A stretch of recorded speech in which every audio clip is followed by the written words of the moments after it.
현대인의 특징이 하나 있다면 또 손에 꼽히는 것 중에 하나가 여유로움이 좀 없다라는 모습입니다. 그러니까 참을성이 없다라는 것이죠. 즉 인내가 없다는 것입니다.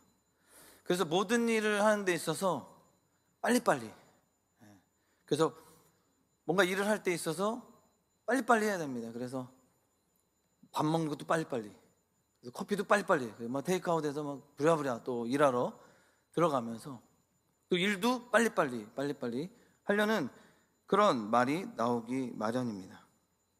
그래서 오늘날 우리가 음식 중에서도 보면 이 즉석이라는 말을 많이 보게 되고 또 그것들을 들어보시고 또 직접 가서 먹어보신 것을 우리가 볼 수 있습니다. 즉석 떡볶이, 예를 들면 또 즉석 우동, 즉석 라면, 이런 등등이 있습니다. 사진도 보면요, 예전에 좀 기억하실 거예요. 이렇게 필카라고 하죠. 그래서 카메라에 필름을 넣어서 찍습니다. 그리고 그 사진을 꺼내기 위해서는 필름을 사진관에 가서 맡기고 이제 며칠 뒤에 와서 이렇게 찾아야만 그 사진을 볼 수가 있었습니다. 근데 요즘에는 사진관에 가도 몇 분 만에 막 뚝딱 나오지 않습니까? 그리고 우리가 핸드폰으로도 찍은 것도 바로바로 볼 수 있고 또 그것도 이제 바로 파일을 가지고 와서 프린트하면 금방 인쇄를 할 수가 있습니다. 또 한 가지 예를 들어서 한번 생각해 보면 교통사고입니다. 물론 어쩔 수 없는 이제 천재지변으로 인해서 사고를 당한 건 어쩔 수 없지만 대부분의 사고는 바로 조금 더 한 5분만 더 빨리 가자, 10분만 더 빨리 가자 가기 위해서 이제 과속을 하는 이유로 끼어들기를 한다든지 갑자기 칼치기를 한다든지 그러면서 이렇게 사고가 발생하기도 합니다. 이와 같이 조급하다 보면 사고가 나는 것입니다. 디모데후서 3장을 보면 바울은 디모데에게 편지를 하면서 이 말세에 나타나는 징조에 대해서 이야기를 합니다. 그래서 언급하면서 조심할 것에 대해서 권하고 있습니다. 그런데 거기에서 보면 이 말세에 나타나는 조짐을 보면 한 2, 3절에 보면 돈을 사랑하는 그런 내용이 나오고 4절에 보면 이 조급하며라는 말이 나옵니다. 그러니까 말세가 되면 사람들이 조급해진다는 거예요. 말세가 되면 다 조급해진다고 이야기합니다. 근데 우리가 진짜 필요에 의해서 좀 급하게 빨리 해야 할 것들도 있습니다. 예를 들어서 응급환자가 발생했을 때는 어떻습니까? 빨리 구급차가 가야 그 생명을 살릴 수 있지 않습니까? 그리고 불이 났습니다. 소방관들이 빨리 출동해가지고 그 인명피해가 나지 않도록 빨리 구조를 해야 하는 상황 등등을 우리가 또 볼 수가 있습니다. 그런데요, 신앙에 있어서는 조급한 마음에 들어갈 자리가 없는 것을 우리가 보게 됩니다. 무슨 이야기입니까? 신앙은 본질적으로 인내해야 한다는 것입니다. 조급하면 그 마음에 믿음이 들어갈 자리가 없다는 것이죠. 여러분 생각해 보십시오. 무한하고 영원한 이 하나님을 우리들, 이 유한한 제한된 인간이 따라가고 있습니다. 그러니까 이 제한된 우리들이 무한하시고 정말 전지전능하시고 정말 그 높으신 하나님, 그 하나님을 따라갈 때 어떻게 따라가야 되겠습니까? 다 알고 따라가야 할까요? 믿고 따라가야 한다는 것이죠. 우리 하나님이 얼마나 크십니까? 제한되고 유한한 인간이 다 알고 따라갈 수는 없다라는 거예요. 하나님이 너 이러한 일들 계획하고 있으니까 앞으로 좀만 더 인내하고 기도하면서 기다려. 그러면 그냥 믿고 기도하면서 인내하면서 기다려야 한다는 거죠. 그래서 우리는 믿고 따라가야 하는데 그 믿음 속에는 본질적으로 바로 오늘의 핵심 단어인 인내가 필요하다는 것입니다. 우리는 주님이 우리를 위해서 예비하시고 또 섭리하시는 모든 것들을 기대하고 또 소망하며 그것들이 반드시 약속으로 응답되어질 거라는 믿음을 가지고 믿고서 따라가야 한다는 거예요. 아브라함도 한번 보십시오. 하나님께서 아브라함에게 말씀하시지 않습니까? 아브라함아, 네 자손을 하늘과 별과 같이 주리라. 이렇게 말씀하신 하나님은 무려 25년 후에 이삭을 주셨습니다. 그런데 우리가 믿고 기다리지 아니하면 하나님 따라갈 수 있겠습니까? 25년 우리가 쉽게 기다릴 수 있을까요? 1년도 엄청 길게 우리가 느껴질 수 있는데 25년은 정말 말로 할 수 없는 길이잖아요. 그만큼 인내가 없으면 믿고 따라갈 수 없다는 것이죠. 하늘의 별과 같이 자손을 주시겠다고 말씀하시고 아들을 25년 후에 주신 하나님, 이 하나님을 따라가는데 어찌 인내 없이 기다림 없이 우리가 따라갈 수 있겠습니까? 그렇기 때문에 우리는 하나님 앞에 하나님의 백성으로서 또 믿음의 사람들로서 우리가 갖춰야 할 성품 중에 하나, 또 우리가 가장 중요하게 생각해야 될 것은 바로 참고 기다리며 믿고 하나님을 인내하며 따라가야 한다는 것입니다. 오늘 그 인내의 말씀을 야고보서 오늘 본문에서 또 말씀해 주고 있습니다. 우리 야고보서 본문을 한번 들어가 보면 우리가 이 야고보서 기록 당시의 배경을 한번 살펴보면 지금과 같은 이 신앙의 자유가 없었을 때예요. 고난과 핍박 그리고 불이익을 감수해야 했던 때입니다. 심지어 믿음을 지키기 위해서는 목숨까지도 바쳐야 해요. 내놔야만 했습니다. 그러다 보니 신앙의 변절자, 세상과 타협하는 자들도 많이 생겨났다라는 것입니다. 그래서 야고보는 이렇게 고난당하는 성도들을 격려하면서 주께서 강림하실 때까지 포기하지 말고 인내하라라고 오늘 본문을 통해서 권면해주고 있는 것입니다. 오늘 본문 7절에 이렇게 말씀하세요. 그러므로 형제들아, 주께서 강림하시기까지 길이 참으라.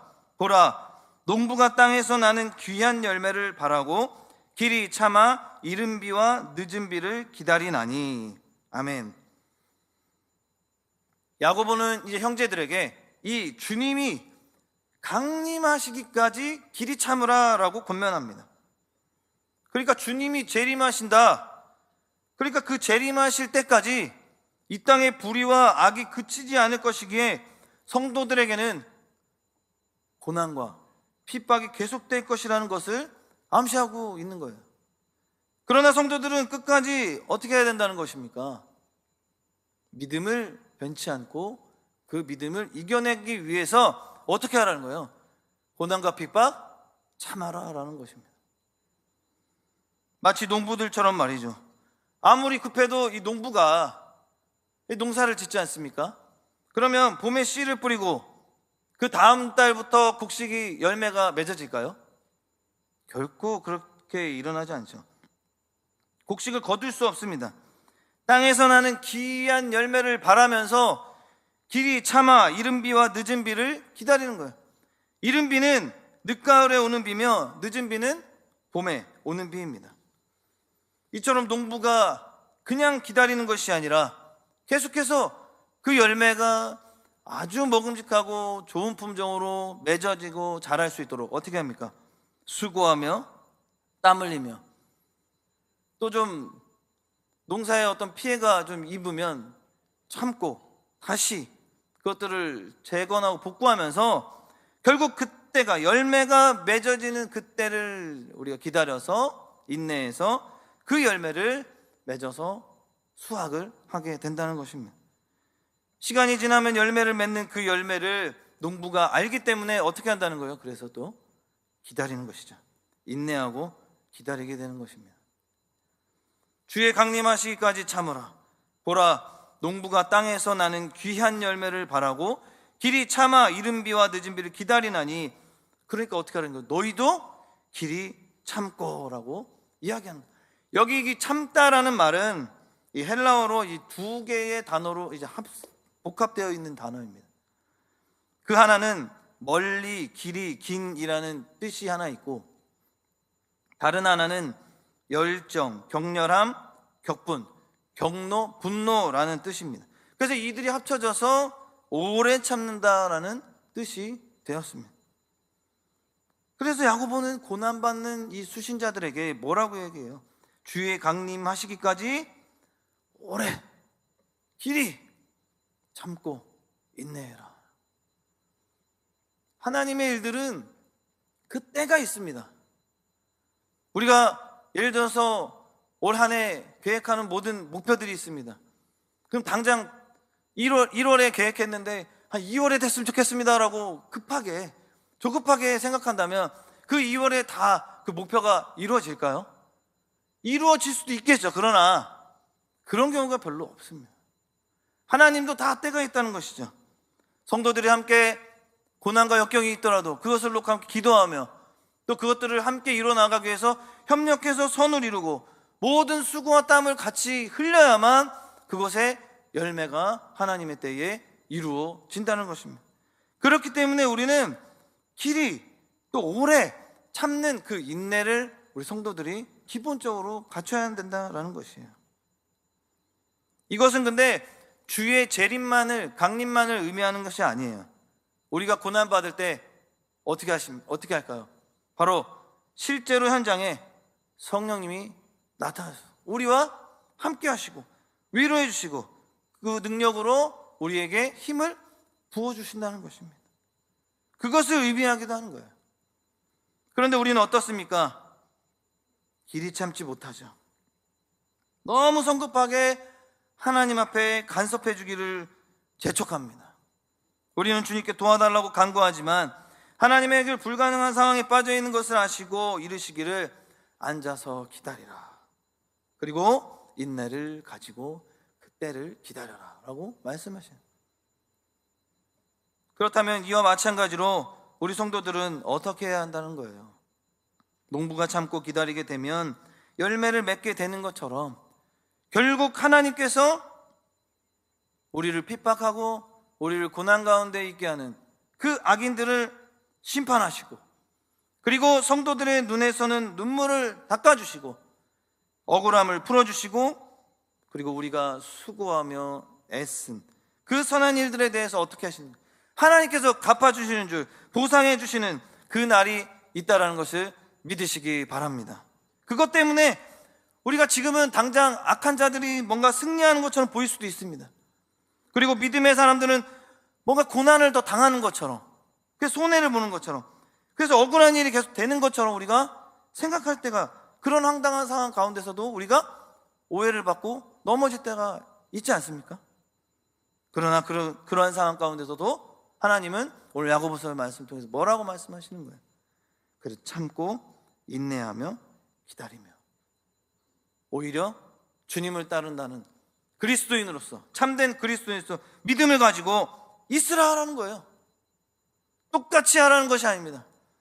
세상 사람들과 불의와 타협하고 넘어지고 그런 것이 아니라 오히려 그들에게 반기를 들고 오히려 저주하는 말로 그들과 대항해 싸우는 것이 아니라 그들에게 오히려 그들을 불쌍히 여기시고 긍휼히 여기시라는 마음으로 기도하면서 믿음을 가지고 믿음의 사람들답게 우리 행동의 본을 보여라 라는 것입니다. 오늘 본문에서 그렇게 우리를 향해 주시는 권면의 말씀이에요.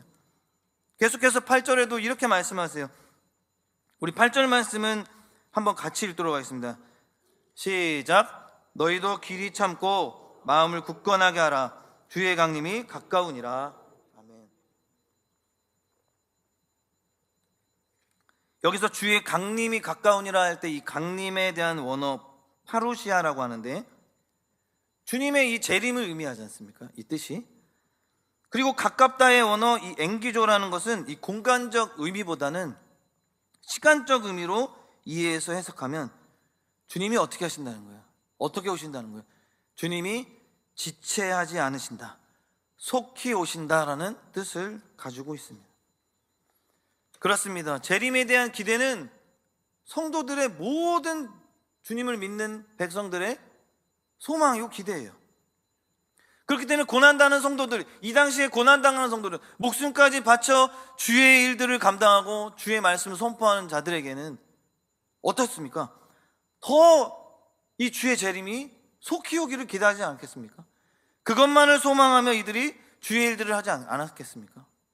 그러니까 그것들을 참고 인내하며 나아갈 수 있는 것은 주님이 속히 오시고 주님이 임재하시며 재림하시면 너희들에게 그 천국의 소망을 보여주겠다, 평안의 안식을 허락해, 그 믿음의 소망을 보여주며 나아간다는 것이죠.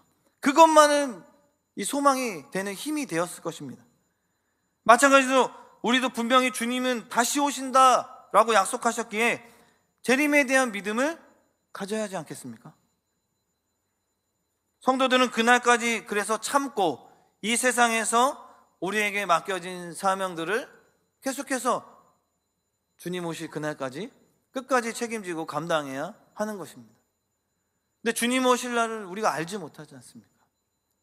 그렇기 때문에 나는 한 3년만 할래, 아니면 나는 한 60살까지만 할래, 이렇게 우리가 기간을 정해야겠습니까? 그 안에 주님 오시면 내가 하나님께 더 영광이고, 그 전에 안 오시면 말짱 도루묵 이렇게 되는 것입니까? 아니지 않습니까? 이 세상에서 우리가 살아가는 이유, 또 우리가 소망하는 것이 과연 무엇입니까? 주님의 재림을 우리가 기다리고 소망을 가지고 있습니다. 그러나 때론 삶 가운데서 우리가 어떤 일로 인하여 고통을 받으면서도 우리가 참고 인내하며 또 행동을 자제하게 되면 우리의 육신은 어떻게 됩니까? 좌절하게 되고 또한 자기 연민의 감정에 휩싸이게 됩니다. 그래서 야고보는 한 번 더 이야기하는 거예요. 마음을 굳건하게 하라.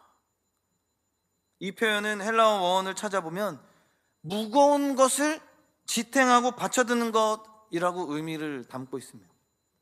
그러니까 우리 각자에게 있는 삶의 무게가 얼마나 무겁습니까? 그렇다고 그거 쉽게 우리가 피하고 버리고 또 안 하겠다고 할 수 있겠습니까? 못합니다. 우리에게 맡겨진 그 삶의 무게, 우리에게 맡겨진 그 사명, 십자가의 무게는 우리가 무겁다고 내려놓을 수 없습니다. 주님, 나 못합니다. 도망갈 수 없습니다. 우리가 이 땅 가운데 보내심을 받았고 부르심을 받았고 또 하나님의 사명을 감당하는 주의 백성들이라면 각자에게 다 맡겨진 그 소명에 무게가 있다는 거예요. 우리의 힘으로는 결코 피할 수 없고 버릴 수 없고 이겨낼 힘이 없습니다. 그러나 누가 도와주십니까? 누가 도와주셔야 합니까? 바로 주님이신 줄 믿으시기 바랍니다. 그래서 우리가 이 소망이 있고 또 힘을 낼 수 있는 뭔가 원동력이 생기는 거예요. 주님이 말씀하시지 않습니까? 그날이 가까이 왔다. 그 분명히 말씀하세요. 이 구절을 실제로 우리에게 적용해 보면 어떻게 됩니까? 이 말씀은 재림할 때까지 기다리라는 것이 아니라 고난받는 그 현장에 예수께서 오시고 함께 하시니, 지금도 성령이 너와 동행하시니 그 주님이 위로하실 때까지 기다리라라는 그런 의미가 되는 것입니다. 그렇기 때문에 우리가 주의 일들을 감당할 때 좀 힘들고 어려울 때 그래서 주님 앞에 기도하면서 그 주님의 도움을 통해 우리가 힘을 얻고 그 사명들을 감당해 나가는 것입니다. 이처럼 주께서 강림하실 때까지 포기하지 말고 인내하라고 권면하면서 이어서 고난의 대명사인 바로 이 욥을 언급하고 있습니다. 오늘의 핵심 또 메시지이기도 합니다. 오늘 본문 9절에서 11절의 말씀을 함께 읽도록 하겠습니다. 시작. 형제들아 서로 원망하지 말라. 그리하여야 심판을 면하리라. 보라, 심판주가 문 밖에서 계시니라. 형제들아 주의 이름으로 말한 선지자들을 고난과 오래 참음의 본으로 삼으라. 보라, 인내하는 자를 우리가 복되다 하나니 너희가 욥의 인내를 들었고 주께서 주신 결말을 보았거니와 주는 가장 자비하시고 긍휼히 여기시는 이시니라. 아멘. 9절에서 뭐부터 하지 말라고 분명히 말씀하세요? 원망하지 말라라고 말합니다. 그렇습니다. 성도들은 주님이 이 다시 오심을 기다리며 인내해야 하지만 여기에 가장 큰 장애물이 뭐예요? 이 원망이라는 단어입니다. 원망. 여러분, 고난당할 때 우리가 가장 제일 먼저 이 감정적으로 올라오는 것이 이 원망과 불평이라는 거예요. 하나님의 때를 기다리지 못하고 아유, 남의 탓, 환경 탓 이렇게 하게 된다는 거죠. 그런데 여러분 기억하시기 바랍니다. 원망과 불평의 삶은 하나님의 은혜와 더 큰 역사를 어떻게 하는 거예요? 더 못하게 하는 것입니다. 못하도록 막는다는 것입니다. 예수님께서도 보십시오. 주님은 십자가의 길을 어떻게 가셨습니까? 묵묵히 걸으시되 원망하거나 불평하지 않으셨습니다. 그저 사랑하실 때 끝까지 사랑하셨습니다. 그렇게 기다림과 인내의 영성이 있는 사람은 원망하거나 불평하게 될까요? 원망 불평 안 한다는 것입니다. 다만 고난 중에 길이 참고 기다립니다. 그 결과 하나님의 놀라운 축복과 은혜, 영적인 성장을 하게 된다는 거예요. 그리고 마태복음 24장 33절에 보면 이와 같이 너희도 이 모든 일을 보거든 인자가 가까이 곧 문 앞에 이른 줄 알라. 아멘. 그러니까 즉 문 앞에는 바로 하나님이 어떻게 한다는 거예요? 아주 가까이 와 계시다는 거예요. 그렇습니다. 우리가 주님 앞에 서게 된다는 것이죠. 그리고 주님이 다시 오시면 우리를 어떻게 하겠다는 거예요? 그 앞에 서서 우리를 알아봐 주신다는 것입니다. 그러니 땅 위에서 그렇게 원망하며 불평할 것 없다. 또 원망을 하지 않아야 주님으로부터 심판받지 않는다. 그러므로 원망하지 말라라는 거예요. 사실 우리가 어떤 억울한 일을 당하였을 때 우리가 싸우지 않고 좌절하거나 자기 연민에 빠지지 않으려고 할 때는 우리는 그 다음에 원망하고 원한을 어떻게 해요? 품게 되는 경향이 있습니다. 그래서 야고보는 다음과 같이 권면하는 거예요. 형제들아 원망하지 말라. 그리고 이어서 10절을 보면 야고보는 구약의 선지자들을 오래 참음의 본으로 삼으라라고 말씀합니다. 그래서 선지자 이사야, 예레미야, 또 스가랴 등의 이런 선지자들이 있죠. 그리고 고난과 오래 참음의 본으로 삼으라고 했는데 그 중에 이 고난의 대명사 바로 이 11절에서 대표적인 인물로 누구를 꼽습니까? 바로 욥을 보여주고 있습니다. 여러분 어쩌면 욥이 가장 큰 고난을 당한 사람이라고 말할 수 있을 것입니다. 아닙니다 목사님, 제가 더 고난 중에 고난의 사람입니다. 이제 욥은 지났습니다 십니까? 우리가 이 욥을 생각할 때 보면 모든 재산도 잃어버렸고 또 자녀들도 잃어버렸고 그리고 육신마저도 어떻게 됩니까? 완전히 망가져버린 그런 상황 가운데서 그 욥이 당한 그 엄청난 힘들고 어려운 고난의 상황 가운데서 욥은 참고 인내했다는 것이죠. 그랬더니 하나님께서 갑절의 복과 노년의 행복을 주셨습니다. 그렇습니다. 우리가 인내해야 하는 이유는 무엇입니까? 그것은 우리의 인내가 헛된 것이 아니라는 것을 보여줘야 된다는 거예요. 결국 소망 가운데 열매를 맺을 것이다. 그렇기 때문에 우리가 믿음으로 나아가야 된다라는 그 결단과 고백이 있어야 된다는 것입니다. 여러분 믿음으로 사는 것은 어떻게 보면 지금까지도 보면 한 번도 쉬었던 적이 없었을 거라고 생각이 듭니다. 믿음으로 사는 것은 바로 십자가의 그 좁은 길이었고 믿음으로 사는 것은 정말 고통스러운 일이 수밖에 없습니다. 뭔가 손해보는 것 같고 뭔가 억울한 일을 당하는 것 같고 뭔가 세상의 어떤 이치 그런 상황으로 봤을 때 뭔가 더 안 좋은 상황으로 가는 거 뭔가 손해보는 걸로 생각을 하기 때문에 우리가 어려움을 겪게 된다는 거예요. 믿음이 아닌 길로 가는 거 당연히 쉽죠. 넓은 길이지 않습니까? 그냥 내가 하고 싶은 대로 세상이 원하는 방식대로 살아가기만 하면 되기 때문에 쉽고 간단하다는 것입니다. 하지만 믿음의 길은 그렇지 않다는 것이죠. 우리는 이미 다 알고 있습니다. 이미 신앙생활 오래 하셔서 이미 이론적으로 또 몸으로 다 경험 다 해보셨습니다. 믿음의 길을 그러므로 우리가 어려운 길이기 때문에 그 믿음의 길을 우리가 참고 인내하며 또 승리해야 되는 이유가 무엇이냐? 결국에는 하나님께서 그 인내를 보시고 인정해 주신다는 것이죠. 누가 인정해 준다는 거예요? 세상 우리를 아무도 알아주지 않습니다. 명예, 물질 아무것도 우리에게 채워줄 수 없습니다. 영원한 것으로 책임져 주지 않는다는 것이죠. 그러나 하나님께서는 인내를 보시고 인정해 주시고 갚아주시며 또 영원한 생명의 길로 우리를 인도해 주신다는 사실을 믿으시기 바랍니다. 만약 지금 고난의 한가운데 있습니까? 어려움의 한가운데 있습니까? 도대체 왜 내게 이런 문제가 생기는지, 도대체 왜 나에게만 이런 어려운 일이 생기는지 도무지 이해할 수 없는 것 같은 생각이 들 때가 있을 것입니다. 하지만 분명한 것은 무엇입니까? 오늘 욥의 고난을 다시 한번 상기해 보시기 바랍니다. 욥기 23장에 10절에 이렇게 말씀하십니다. 한번 같이 읽겠습니다. 시작. 그러나 내가 가는 길을 그가 아시나니 그가 나를 단련하신 후에는 내가 순금같이 되어 나오리라. 아멘.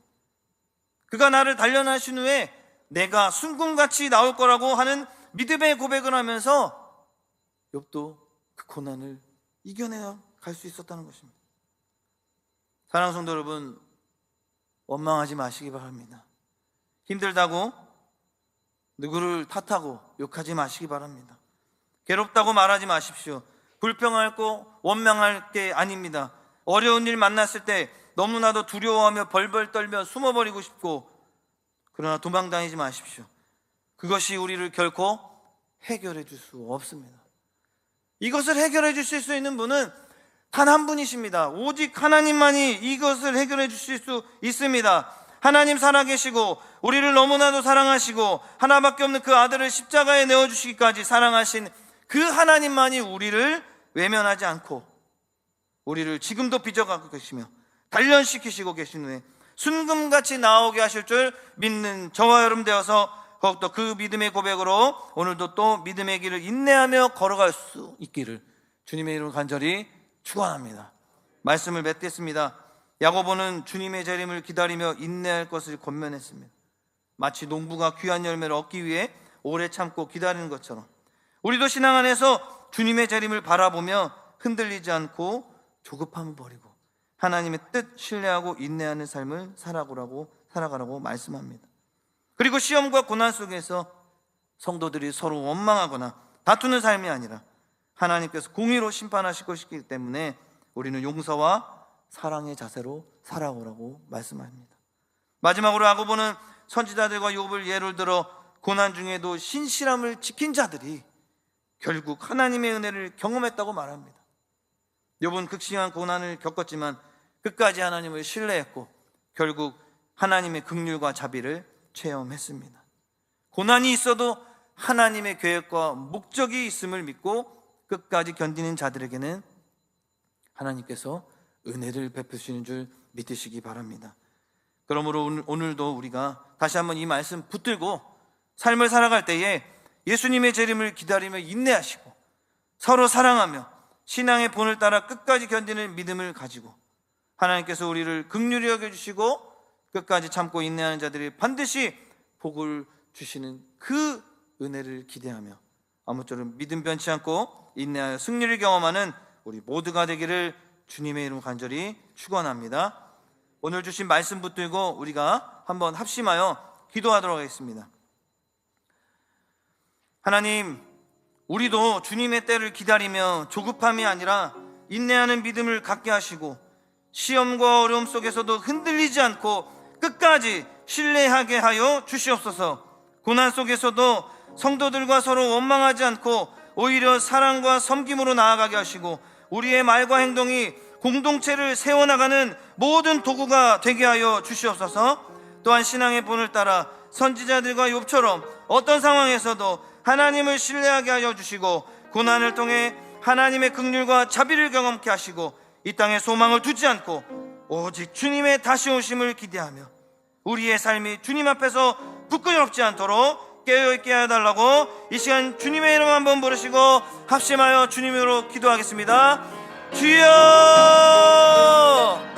사랑과 은혜가 충만하신 하나님, 오늘도 우리에게 말씀을 주시고 그 말씀대로 우리가 삶을 살아갈 수 있도록 우리가 깨닫는 강력한 은혜가 나타나게 하여 주심을 감사를 드립니다. 특별히 하나님, 오늘 인내에 대해서 배웠습니다. 하나님, 정말 현대인 우리 정말 주님의 백성들 그리스도인들도 정말 삶을 살아가는 데 있어서 인내보다는 매일매일 우리의 꿈을 향해서 우리의 욕심대로 죄된 모습 때문에 빨리빨리 모든 것들을 하고 싶은 욕심이 우리에 가득 차 있었습니다. 하나님, 다시 한번 이 시간 오늘 말씀 붙들고 하나님 내려놓기를 원합니다. 하나님, 더욱더 인내할 때 더욱더 하나님 정말 농부가 정말 그 열매를 기다리며 참고 인내하며 그 정말 모든 것들을 땀을 흘리며 수고하며 나아갔던 것처럼 우리도 그렇게 주님의 오심을 다시 한번 기대하면서 믿음 변치 않고 주님 나라와 영광으로 쓰임받는 우리 모두가 될 수 있도록 주님 인도하여 주시옵소서. 더욱더 성도들을 원망하는 것보다는 우리 더욱더 서로를 사랑하고 섬기며 나아갈 수 있는 믿음의 공동체 되게 하여 주시고, 정말 욥의 고난처럼 아버지 정말 그 고난 속에서도 하나님 넘어지지 않고 결코 포기하지 않고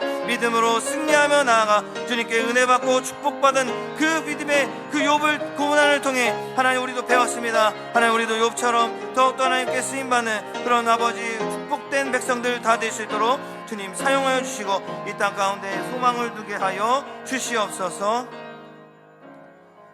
사랑과 은혜가 충만하신 하나님, 오늘 말씀을 통해 우리에게 인내의 믿음을 가르쳐 주시니 감사합니다. 주님의 때를 기다리며 조급함이 아니라 끝까지 참고 견디는 믿음을 허락하여 주시고, 어떠한 어려움 속에서도 낙심치 않게 하시며 흔들리지 않는 믿음, 오직 주님만을 신뢰하게 하여 주시옵소서.